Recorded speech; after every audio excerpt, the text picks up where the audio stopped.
आईला आज लयच दारू झाली वाटतं राव मला. लवकर घरी गेलं तर बाप माझा उलटा टांगून हाणीन मला. अरे तुला झेपण येतं कशाला पितो असतो तू पेणार आणि मला बाहेर थांबावं लागणार. काय राव माझा मामा काय करतो इथं? हो बादशाह साहेब, अहो बरं झालं इथं रस्त्यातच भेटला तुम्ही. हे घ्या पत्रिका. पत्रिका? मामा, मुलाचं लग्न आहे का मुलीचं लग्न आहे? अहो माझंच आहे की.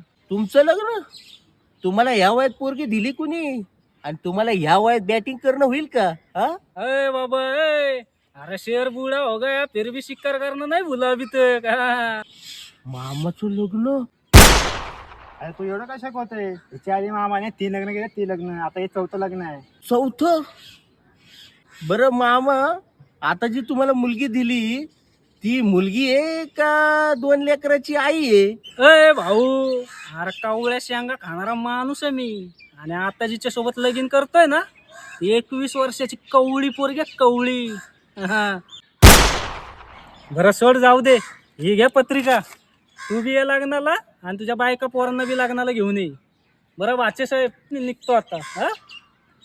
ए बाबा काय झालं तुला? कशाला रडतोय तू? काय चाललंय या जगात? काय चाललंय? अरे 50 वर्षाच्या म्हातारड्याला 21 वर्षाची कवळी पोरगी भेटतीये आणि इथं आमचं 32 वय झालंय तरी आम्हाला लग्नासाठी मुलगी भेटाना. अरे तुझ्या मामाला ज्या वयात संधिवाताचा त्रास पाहिजे त्या वयात संधी साधून एखादी मुलगी तो घेऊन चाललाय.